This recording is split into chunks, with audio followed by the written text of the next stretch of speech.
অর্থাৎ সেই ফ্যাসিবাদ যে এত রক্তপাতের ভিতর দিয়ে বিতাড়িত হলো, সেই ব্যবস্থাগুলোই এখন পর্যন্ত বহাল আছে। বলতে গেলে সেগুলো আরো নিষ্ঠুরভাবে প্রয়োগ হচ্ছে। আমি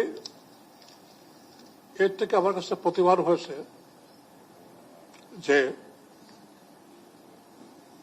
এখানে বলেছেন নির্বাচিত হলেই সে সরকার যে স্বৈরাচার হবে না এমন না, গণতান্ত্রিক হবে এমন না। এই নির্বাচন যেটা হচ্ছে সেটা আমি মনে করি সিলেক্টিভ এবং অ্যাডজাস্টমেন্ট এবং ইলেকশন ইঞ্জিনিয়ারিং ভিতর দিয়ে বর্তমান যে সরকার আছে সেই সরকারের বৈধতা পাওয়ার জন্য একটা নির্বাচন। এই নির্বাচন জনবান্ধব নয়, জনগণের জন্য নয় এবং জনকল্যাণের জন্য নয়। যারা আসবেন তা কিভাবে তারা সামাল দেবেন, এই সবল ভাই এখানে আছে, কিভাবে সামাল দেবেন জানি না। কোন দলের পক্ষে বাংলাদেশে আজকে আমি দ্ব্যর্থহীন ভাষায় বলতে চাই, এই সুন্দর, সুখী, সমৃদ্ধ সোনার বাংলা, এখন নূতন বাংলা পরিচালনা করা সম্ভব নয়।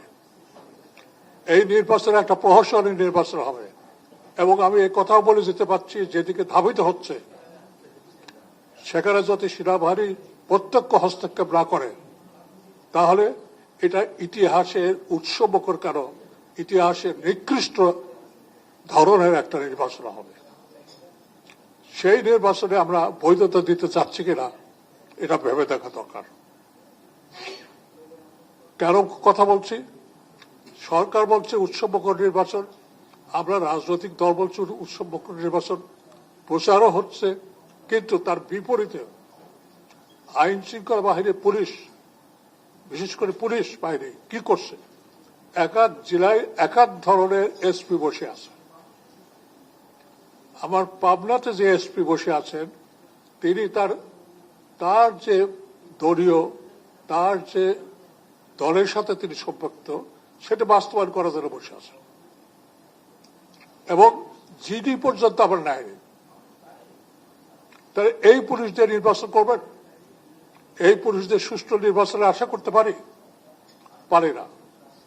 এবং স্বরাষ্ট্রমন্ত্রী,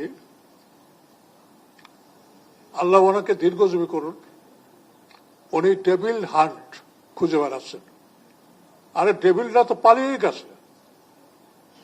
একটা নির্দিষ্ট দলকে টার্গেট করে উনি ডেভিল হান্ট খোঁজেন।